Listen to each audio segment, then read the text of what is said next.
नमस्कार दोस्तों। साल 1945 5 दिसंबर को दोपहर 2:10 पर यूएस नेवी के 5 फाइटर विमान फ्लोरिडा से टेक ओवर करते हैं। इसे कहा जाता है फ्लाइट 19।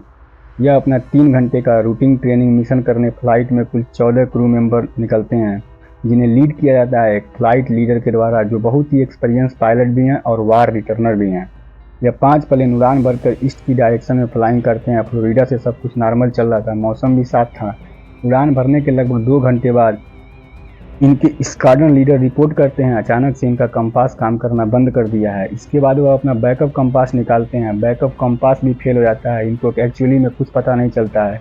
यह बाकी प्लेन के पायलट से पूछते हैं और उनका भी इंस्ट्रूमेंट बैड फंक्शन करने लगते हैं। स्क्वाड लीडर का नाम लेफ्टिनेंट चार्ल्स टेलर है और कैंपस खराब होने के बाद काफ़ी कंफ्यूजिंग मैसेज सुनने को मिलता है रेडियो पर। मौसम बिगड़ता जा रहा था। शाम को 4:56 पर टेलर को लगता है उनके विमान एक्चुअली में गल्फ ऑफ मेक्सिको के ऊपर पहुंच चुके हैं, इसलिए अब उन्हें ईस्ट की डायरेक्शन में फ्लाइंग करना होगा फ्लोरिडा जाने के लिए। इसलिए वो बाकी प्लेन की कमांड देते हैं कि ईस्ट की डायरेक्शन में फ्लाइंग किया जाए, लेकिन कुछ फ्लाइट में जो क्रू मेंबर मौजूद थे उन्हें लगता था कि अभी एक्चुअली में हम ईस्ट में हैं, अभी हमें वेस्ट में फ्लाइंग करना चाहिए। इस आर्डर के एकदम बाद उन्हें एक मैसेज सुनने को मिलता है। एक्चुअली बाकी क्रू मेंबर को शक है उन्हें वेस्ट में फ्लाइंग करना चाहिए घर जाने के लिए, लेकिन मौसम बिगड़ता जा रहा था, सूरज ढलता जा रहा था, अंधेरा होता जा रहा था। इस वक्त यह माना जाता है कि प्लेन एक्चुअली में 370 किलोमीटर ईस्ट थे फ्लोरिडा के।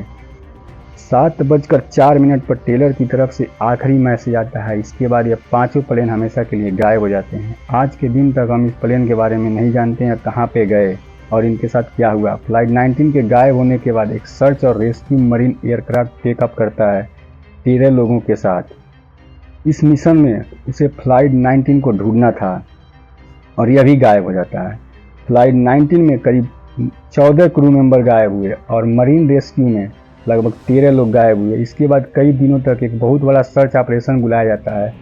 इन दिनों का लार्जेस्ट सर्च ऑपरेशन इन दोनों फ्लाइट को ढूंढने के लिए लगा दिया जाता है, लेकिन ना किसी की बॉडी मिलती है और ना ही किसी एयरक्राफ्ट का कोई टुकड़ा या हिस्सा मिलता है, एकदम गायब। इंटरेस्टिंग चीज़ यह है कि जहाँ पर ये दोनों प्लेन गायब होते हैं उस एरिया को आज के दिन हम बरमूडा ट्रायंगल कहते हैं। बरमूडा ट्रायंगल बताया जाता है समुद्र का एक बहुत ही मिस्टीरियस हिस्सा है जहाँ पर 100 से ज़्यादा विमान और जहाज़ गए और गायब हो गए, उनका कोई अता पता नहीं चला। यह एक ऐसा एरिया है जो अमेरिका से फ्लोरिडा तक एक ट्रायंगल सा एरिया बनाता है। ओवरऑल यह 5000 स्क्वायर मील का एरिया है। बरमूडा ट्रायंगल के किस्से 500 साल पुराने हैं। साल 1492 में कोलंबस नई दुनिया की खोज करने निकले थे। तब उन्होंने रिपोर्ट किया, जब वह इस एरिया से गुजर रहे थे तब उनका कंपास काम करना बंद कर दिया था।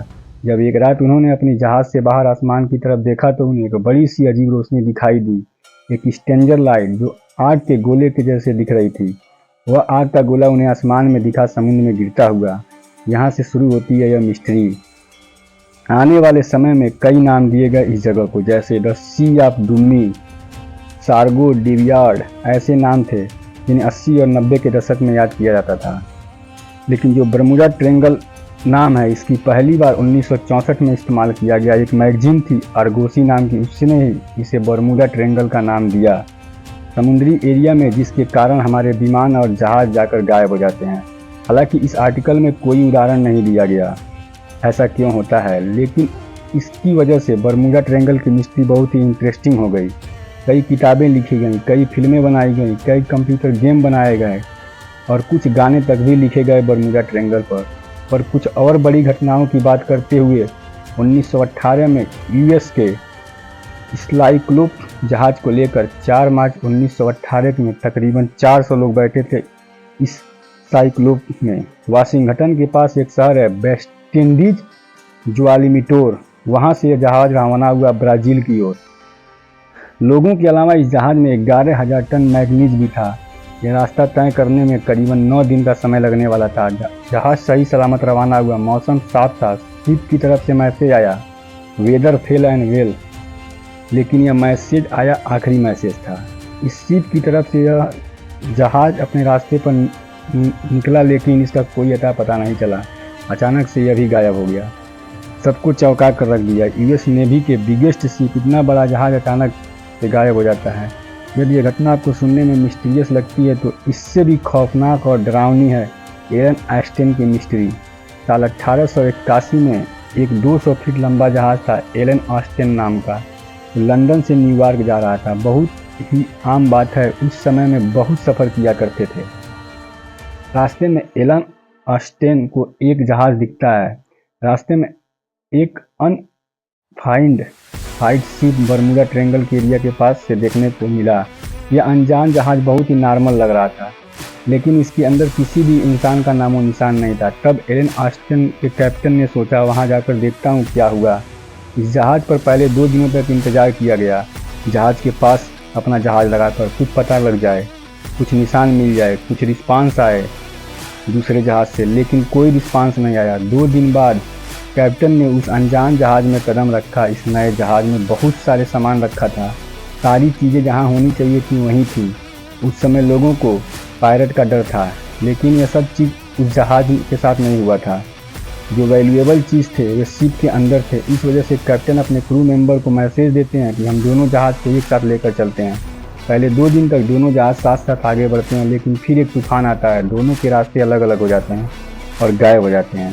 वह अनजान जहाज तूफान में ख़त्म होने के बाद एलन ऑस्टिन के कैप्टन जहाज को ढूंढने की कोशिश करते हैं। उन्हें बहुत दूर दिखाई पड़ता है वह जहाज। जब वह उसके करीब पहुंचते हैं तब उन्हें पता लगता है उस जहाज में फिर से किसी आदमी का नामो निशान नहीं है। जो कुछ क्रू मेंबर अपने जहाज से उस जहाज में डाला तब अचानक गायब हो चुके हैं। कहाँ गए, क्या हुआ, इनके साथ कुछ पता नहीं, लेकिन जहाज वैसे का वैसे ही सलामत था। कहा जाता है एलन ऑस्टिन के कैप्टन ने दोबारा से कोशिश की उस अनजान जहाज को अपने साथ लेकर चलने की। नए क्रू मेंबर को भेजा उस जहाज को चलाने के लिए, लेकिन फिर 2 से 3 दिन बाद जब एक नया तूफान आया तो सेम कहानी दोबारा से हुई।